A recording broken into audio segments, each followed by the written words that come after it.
The Bellaire house. Weirdly, a normal house from the outside, but inside there's a freaking demonic portal to the hell and known to be the demon house of the world. Built in early 1900s by a coal miner named Jacob Hetherington. The Bellaire house from outside looks like an ordinary house. Hetherington opened several mines over the year, and some claim that one of his mines sits under this house. Hetherington would pass away in 1904, and eventually the house was said to have been passed to his granddaughter Lyde. In 1947, Lyde would die of a heart attack, reportedly in the living room. Her brother Edwin was apparently so distraught that he contacted mediums to try and reconnect with his dead sister. It's said that Edwin's attempts to connect may have opened portals within the home. Edwin would pass away himself in 1962. Said to be the place where Edwin would reach out to his dead sister Lyde.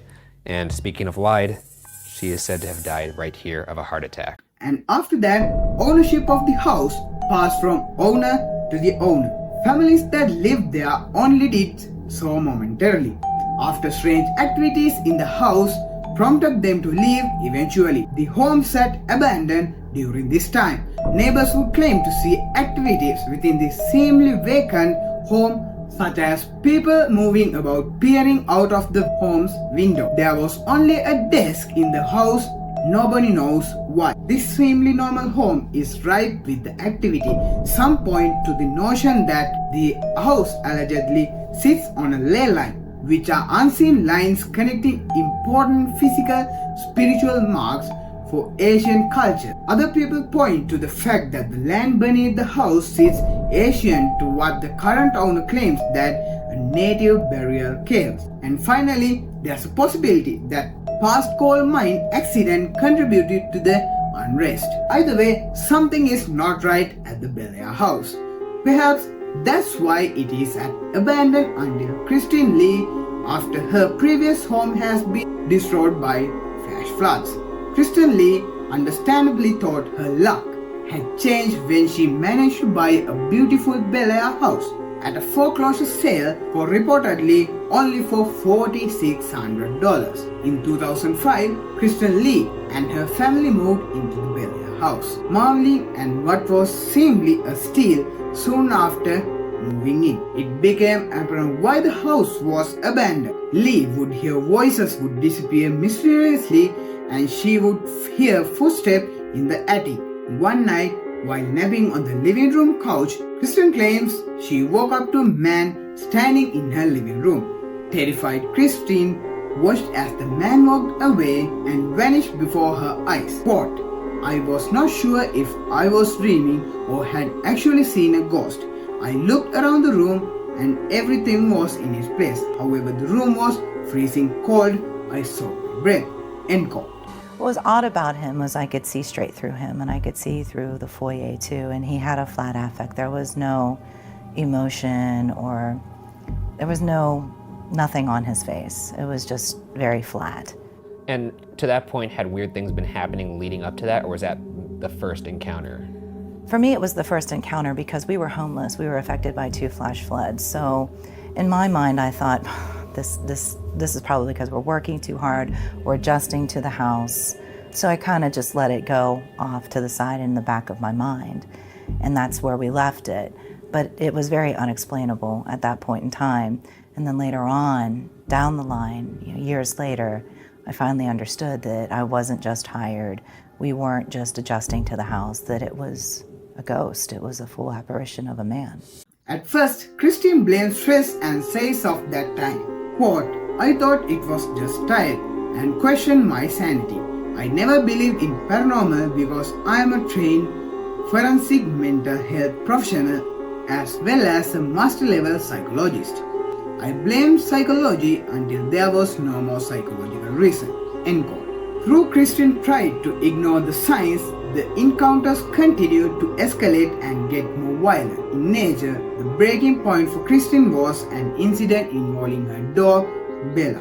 Look at this clip from the interview with the BuzzFeed. You decided this is what it is. It's actually a ghost. What I saw was actually what I saw. Well, this part is very supernatural. This is something that I still can't explain today. And I was upstairs. We had moved around so many different times, bedroom to bedroom.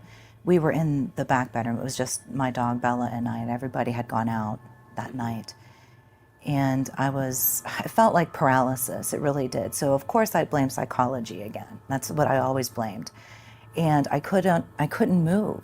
And there was this dense, dark mass that was just floating toward me. And then it finally lifted Bella up because she was barking viciously again. She was on top of me. Her claws were going inside of my rib cage to where it actually hurt. And she was on top of me, and I actually felt her breath in my face. And she lifted up. It lifted her up, and it just slammed her up against the wall. So now we are doing so much ghost stories, and hopefully we will be able to do ghost investigations too. But here's the thing. BuzzFeed went on a journey to find that whether the ghosts are real or not. And it went kinda well, I suppose. Why don't we start it from here, from today, and let's start our new journey to find whether the ghosts are real or not. So if you want to be in this journey, hit the subscribe button and click the bell icon and stay tuned for a lot of things. So Lee had to rent another apartment because she found the house unlivable and unsafe. However, Lee was still the owner of Bellaire house, and consequently she made attempt to rent out the house.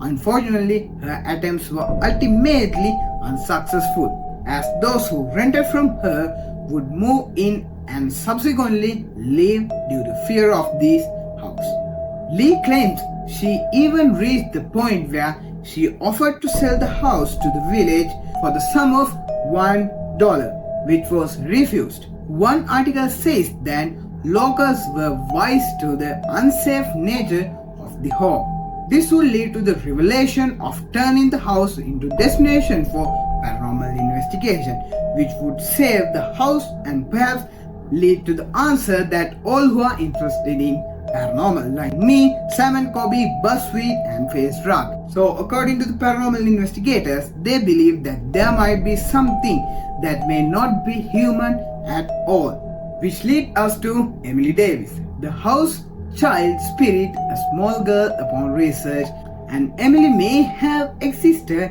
in the connection with the house.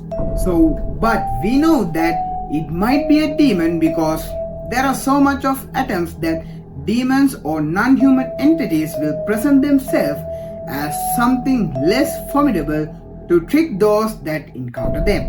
Sometimes that can include appearing as a child. Okay, great. So as I say on the last video, that Sam got an attachment and we said it was from the Sally house, and it appeared as a kid that wanted to be friends with Sam, but actually it was a freaking demon. Emily is said to have made contact most often in the attic, and it was no surprise that the attic is where Lee feels the strongest sense of operations. However, Emily is not a sole resident of the attic. According to Christine, a boy fell to his death from the window in the attic, but Christine believes the boy may have been pushed by. Nobody can say for sure, but Christine seems to suggest that the entity referring to itself as Emily may have been responsible. And for the record, there has been multiple records of people getting thrown out this window too, and it's still a freaking mystery. But the house history of scaring away a resident, including Kristen Lee, is enough to approach the house with caution. Is there actually demon investing a home full of spirits? No one can say for certain. And for now, whether or not the Bellaire house is definitely haunted will remain a mystery, with the question that everybody wonders, is ghost real? And as I say, if you want to talk about Face Drug story, I would be so glad, and hope you all enjoyed. See you on the next video, and your boys out. Peace.